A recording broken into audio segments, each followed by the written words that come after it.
Hey, it's Dr. Charles, aka CoachMD. In my over 30 years of medical practice, I have made it my goal to help you create a great life by achieving a strong mind, a healthy body, and an unshakable spirit. What I want to talk to you today about is Dr. Oz. Yeah, we all know Dr. Oz from the Dr. Oz show, but there's some things I don't think you know about Dr. Oz, and we're going to go through this article and take a look at that. And you may know that Dr. Oz, Mehmet Oz, is running for Senate in Pennsylvania. So let's look at this article and what does it have to say. It may be a little bit of a hit piece, which I don't agree with. It says the scientific community is almost monolithic against you when Dr. Oz went to the Senate. So basically saying the scientific community is monolithic against you, Dr. Oz, but what scientific community? The science? Okay. Is it one view of science? Okay. So this is a long article, so I'm going to peruse some key points here.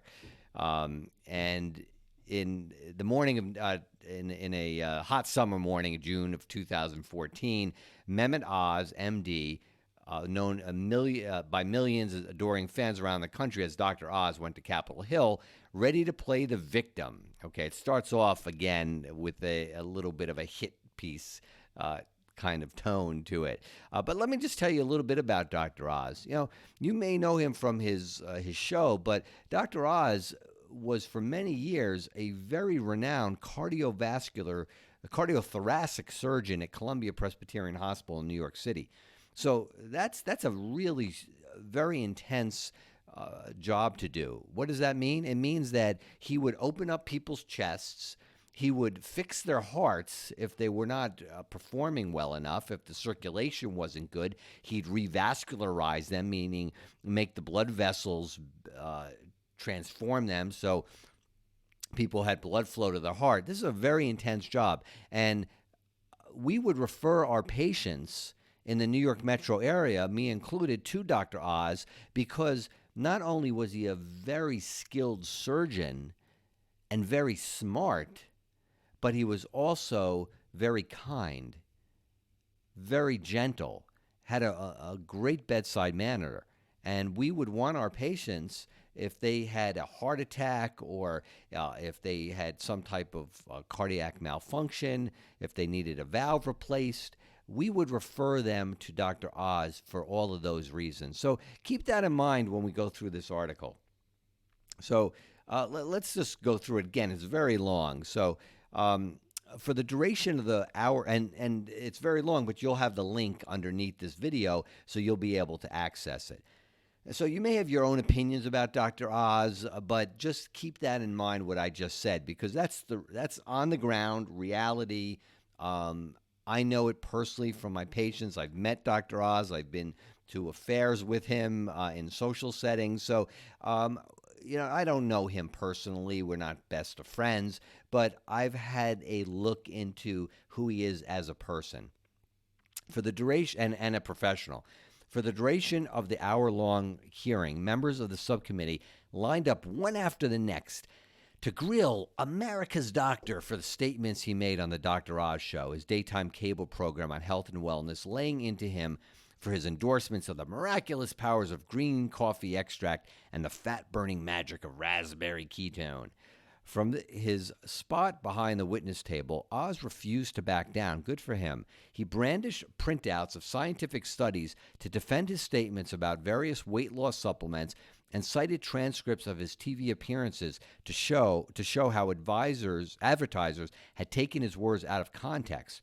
At one point during the question and answer portion of the testimony, Senator McCaskill, a Democrat from Missouri, the subcommittee's chair, grew visibly agitated at Oz's evasiveness, blurting out, "I've tried to do a lot of research in preparation for this trial, and the scientific community is almost monolithic against you." So who is this scientific community? But let me ask you a question. When was the last time you went to your doctor all excited about some supplement that you read about or that you wanted to take? What was your doctor's response to you? "Oh, those don't work. Oh, the research shows that it doesn't work. Oh, the science behind that isn't there. Really? Well, have you read the science? Have you read the research? I can guarantee you that pat answer is a answer because I know my colleagues, my medical colleagues. So when they say the scientific community, they're talking about the general medical community at large who doesn't know anything about nutrition and supplements. I mean, we had maybe a class or two in medical school about it. The research, nobody talks about that because the research is one-sided and it is mostly sponsored by pharmaceutical industry, and that's the truth. Most of the time you go to a doctor, the doctor is not going to recommend to you any type of lifestyle change or maybe supplement to take. The doctor is going to recommend to you to take a pharmacologic medication, a pharmaceutical. If you look at the medical journals where the science is coming from, all those journals are being paid for by advertisements from the pharmaceutical industry. I mean, that's the reality. Open up, ask your doctor to see his latest medical journal, the New England Journal of Medicine. All the advertisements, or 90% of the advertisements, are from the pharmaceutical industry. So our research, our information that the scientific community gets is mainly sponsored by the pharmaceutical industry. So if you want to look up a supplement, go to PubMed, PubMed. For instance, vitamin C. If your doctor says, well, there's no evidence of that vitamin C works or multivitamins work, well, guess what? There's research now that shows that multivitamins may stave off dementia. So there's tons of evidence, tons of science for certain things. For green tea extract or raspberry ketone, it's mixed, right? And I know Dr. Oz is a very smart person, and certainly a lot of this has been taken out of context. And now that he's running for the Senate, that the other side is going, and especially he's running as a GOP or a Republican. The other side is going to come down on him because of these false claims. But let's look into this a little bit further. Okay. By the usual standards, Oz's electoral prospect in Pennsylvania are slim. Okay, so they're getting into the reason for this hit piece. But with the GOP field in a deepening state of disarray, really? Oz might be just what the doctor ordered. Although conservative celebrities have by and large struggled to match Trump's success in parlaying widespread name recognition into right-wing staying power, see, for instance, Caitlyn Jenner and Kanye West. But, they talk about Caitlyn Jenner, but Larry Elder, well, you know what? Let's not get into the politics here. Larry Elder was the main candidate in California, not Caitlyn Jenner. But let's go into a little bit more about Dr. Oz's background, not the political part, because I like to stay away from that as much as I can. In the pre-pandemic world of 2014, Oz's testimony sounds a bit like the desperate waffling of a high school student who just got caught cheating on a science test. Really? That's the same Dr. Oz that I know, that I referred patients to? At one point during the hearing, when McCaskill, who knows a lot about medicine and science, confronted him with his claims about a pill that could, quote, literally flush fat from your system. Well, guess what? On a molecular level, he's putting it into layman's terms, if you will, but at a molecular level, some of these compounds have been shown to break down fat. So if he's saying flush fat out of your system, that's one way of saying metabolically that fat can be destroyed by certain compounds. Oz blamed what today might be called cancel culture for policing what he could or couldn't say on his show. I agree with him. When I feel as a host of a show that I can't use words that are flowery, that are exculpatory, yes, because he's trying to put it in simple terms, I feel like I've been disenfranchised, like my power's been taken away, said Oz. You don't want to be on a pulpit talking about how passionate you are about life and thinking, well, if I use that word, it's going to be quoted back to me. He's got a point. Oz was one of 6 experts invited by the subcommittee to testify during the hearing. The committee members focused in particular on Oz's tendency to use supernatural vocabulary to describe the weight loss powers of generic over-the-counter weight loss supplements. Buzzwords for against the pharmaceutical industry, right? Generic, over-the-counter. Those are direct competition, right? To begin her line of questioning, McCaskill, the doctor, I'm only kidding here, recited a litany of claims that Oz had made about unproven supplements on the Dr. Oz show. You may think magic and make-believe, but this little bean has scientists saying they found the magic weight loss cure for every body type. It's green coffee extract. Some scientists did say that, and some scientists did actual research about it. Do I think there's a magic pill for weight loss? No, and I don't think Dr. Oz feels that way either. It's a combination.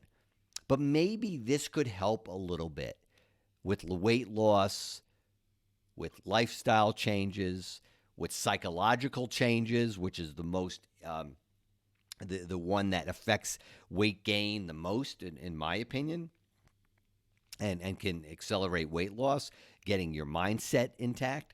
She continued by reciting Oz's claims about the miracle powers of raspberry ketone and the body fat busting powers of Garcinia cambogia, an over-the-counter supplement made from the ground-up peel of a yellow pumpkin-like fruit native to Southeast Asia. Well, probably those terms, miraculous and magical, are over the top, but again, Dr. Oz is trying to use words that are everybody can understand, right? Maybe that's a little over the top, I'd have to agree. The way Oz portrayed it, he was using flowery language to express his enthusiasm for promising new supplements. I agree that there is science around, that there is research around. And then he himself was victimized by unscrupulous manufacturers, right, putting words in the mouth. We've all seen those ads, which, as seen on Dr. Oz, which I don't blame. They're using his name without his permission. Companies that use his name, likeness, and statements to sell name brand versions of the generic supplements that he endorsed. I agree. Not right. Midway through the hearing, after lengthy lines of questioning from McCaskill and Klobuchar, Oz came under cross-examination by Senator Dean Heller, a Republican from Nevada. Heller, who lost his Senate seat in 2018, is now running for governor of Nevada. Heller cut straight to the point, asking Oz whether or not he believed in the existence of a miracle pill that causes consumers to lose weight. Good question. There's not a pill that's going to help you long-term lose weight, live the best life without diet and exercise. Thank you, Dr. Oz. Right? He's being real, being honest here. Do you believe there's a magic weight loss cure out there, said Heller? Oz stammered. If you're selling something because it's magical, no, he said. If you're arguing that it's going to be magic because if you stop eating carbohydrates, you're going to lose a lot of weight, that's a truthful statement. And it's true. Magical things happen when you change your mindset, when you change your diet, when you start exercising. Things that you never thought possible in life can happen just like that. So if you want to call that magic, yeah, that is magic, right? And Dr. Oz is not stammering. He's stating facts. I asked Matthew Eisenberg, an expert on health economics and policy at the Johns Hopkins Bloomberg School of Public Health, to review Oz's testimony. Okay, so the Johns Hopkins Bloomberg School of Public Health. Where do they get their money? They get their money from Bloomberg and the NIH. And I don't want to get political here, but besides Bloomberg and NIH, where do they get a lot of their money from? NIH gets a lot of their money from pharmaceutical industry investments for their studies. And he said, disclaiming magical while defending it's going to be magic are a common feature of deceptive advertising in the weight loss industry. And Dr. Oz is not advertising for these. They're using his likeliness, putting words in his mouth.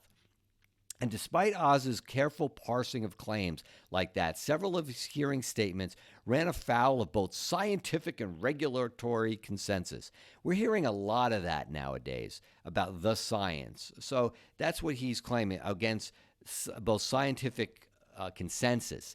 Well, it depends who's the consensus. What group of doctors you're putting together to run that census? Is it the same group of doctors who say that natural immunity doesn't do anything? Topic for another conversation. The scientific consensus is that pills cannot do that, and the regulatory consensus is the same. Then why is the pharmaceutical industry working so feverishly to come up with a pill, and do have pills to help with weight loss and advertise that they are very effective pills to do that? Neither the FTC's recommendations nor Congress's scorn has done much to deter Dr. Oz, whose lucrative empire has thrived despite being repeatedly condemned in the mainstream medical circles for making unsupported claims about diet and weight loss products. And he doesn't do that. Dr. Oz, again, go back to the beginning of this video, what I said about him. He's a smart person. He's a smart doctor. He has great bedside manner, and why we referred many patients to him. He's talking to people who wished that their regular doctors can talk to them like he's talking to them in simple layman's terms, not scientific, molecular, medical terms, and not in terms that deny their interest in looking for other ways besides pharmacologics to manage their health. That's why they're thriving for this. That's why they're watching his show. Okay, maybe there's some type of envy here. I don't know. Again, conversation for another time. But it ends here by really socking it and really digging into the hit piece that this is. In 2013, a team of researchers at Georgetown University analyzed the various health recommendations made on Oz's show. They aren't recommendations, by the way. He wasn't recommending anything. Finding that about 78% of those recommendations, again, not recommendations, quote, did not align with evidence-based medical guidelines, society recommendations, or authority statements, end quote. Well, do you want to really live your life by what the government and why the scientific or medical communities or the orthodoxy say that you have to believe and that you have to take? So I'd ask you to think about that. And politics aside, please. In 2018, without admitting liability, Oz agreed to pay a $5.25 million settlement in a class action lawsuit alleging that he misrepresented the efficacy of 2 weight loss pills, which he had referred to on his show as a, quote, revolutionary fat buster and magic weight loss cure. Well, we know that anytime there's a settlement, it doesn't mean guilt. I can tell you, being in medicine for over 30 years, many lawsuits are settled not as a declaration of guilt, but as a way to stop it, because sometimes the craziness is just so absurd that you just have to stop it. Yes, some settlements do happen where there was a declaration of guilt, but this is just to get this to go away. And as I said, Dr. Oz is appealing more to what people want to hear. Besides taking chemicals or pharmaceuticals for their health, they want to know a balanced approach, and is there one that exists? And I believe that that's what Dr. Oz does bring to the table. We're going to go through this because it's so long that let's, you can have it. Again, it's available to you under the description of this video. 7 years after the Senate put Oz's brand of misinformation. Okay, here we go now. Misinformation. Who decides what's misinformation? I happen to know a lot of the supplements and a lot of the other alternative approaches that Dr. Oz talks about, I implement in my own life. Yeah, don't call it misinformation, because I would just assume turn to Dr. Oz for medical information, or Dr. Rand Paul for medical information as it stands now, than Dr. Fauci. That's just my opinion. You may think differently. You may want to turn to others. I would rather turn to a cardiothoracic surgeon who I trusted my patients with and would trust my own family with than somebody who never practiced medicine a day in their life, who has not looked at outside the pharmaceutical industry for other ways to live their life. So I'd rather turn to them. So don't call this misinformation. Far from posing a challenge to Dr. Oz's political credibility, the deluge of pseudoscience and misinformation. So now this is how you cancel him, okay? Pseudoscience and misinformation. Talking to a board-certified cardiothoracic surgeon, well respected by his community and his patients from Columbia Presbyterian Hospital. Yeah, really, he delves in pseudoscience. I think he's helped a lot more patients than so many others who brand themselves as the orthodoxy of and the mainstream medical community. Huge swaths of the country are turning away from a medically effective vaccine and embracing random treatments touted by the politicians they like. Okay, here we go. Oz himself offers a diagnosis of the country's political ills that is primarily metaphysical rather than material. No, he's not. I'm running for the Senate to empower you to control your destiny, to reinvigorate our nation, and to reignite the divine spark that we should always be seeing in each other, wrote Oz in the Washington Examiner. What's wrong with that? Personal empowerment, personal liberty, the ability to make our own decisions and not be told that certain beliefs we have are pseudoscience or misinformation because we got them from scientists or medical professionals that may be differing in their political outlook. So I think you should think about that and definitely click the link to this article and let me know what you think. Oz hasn't yet offered a policy prescription for relighting the nation's divine spark. Okay, that's a little dig there, right? Okay, so let me know what you think. I'm happy to hear from you. I'd love to hear from you. And until next time, I'm Dr. Charles, a.k.a. CoachMD, urging you to stay strong in mind, in body, and in soul. Bye for now.